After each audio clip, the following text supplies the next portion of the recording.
Pope Francis is back in Rome following his 6-day trip to Canada. His final stop before leaving the country took him to a town around 200 miles from the Arctic Circle. EWTN News Vatican analyst Andrea Gagliarducci traveled with Pope Francis and has more on the Holy Father's second Apostolic Journey of the year. Pope Francis has concluded his penitential pilgrimage to Canada with a visit to Iqaluit, the place where Inuit, the people of Inuit, are most populous, and to ask forgiveness again for what the Catholics might have been doing in residential schools, the state-run schools that were sometimes entrusted to Catholics. 16 out of 70 dioceses in Canada were entrusted of governing and administering these schools, where there were abuses and where also children were eradicated by their families to be assimilated in the Canadian culture. The penitential pilgrimage started in Edmonton. It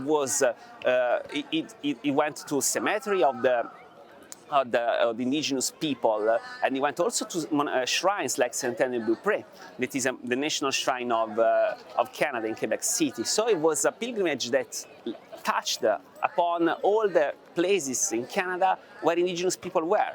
But in fact, I would say that there are two important speeches that perhaps have been underestimated.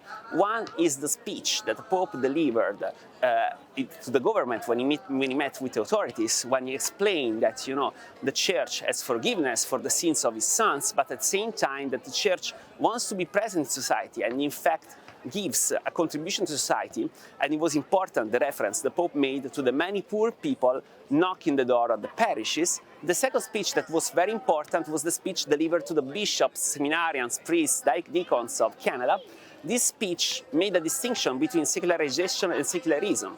The Pope said that we have to dialogue with secularization, but we cannot dialogue with secularism because secularism brings God out of the horizon, and that was a very important distinction, especially in Canada, where there was a wave of secularization, the so-called the Quiet Revolution, La Révolution Tranquille, that took place in Quebec, and this revolution brought waves of secularization, waves of atheism, waves of world without God.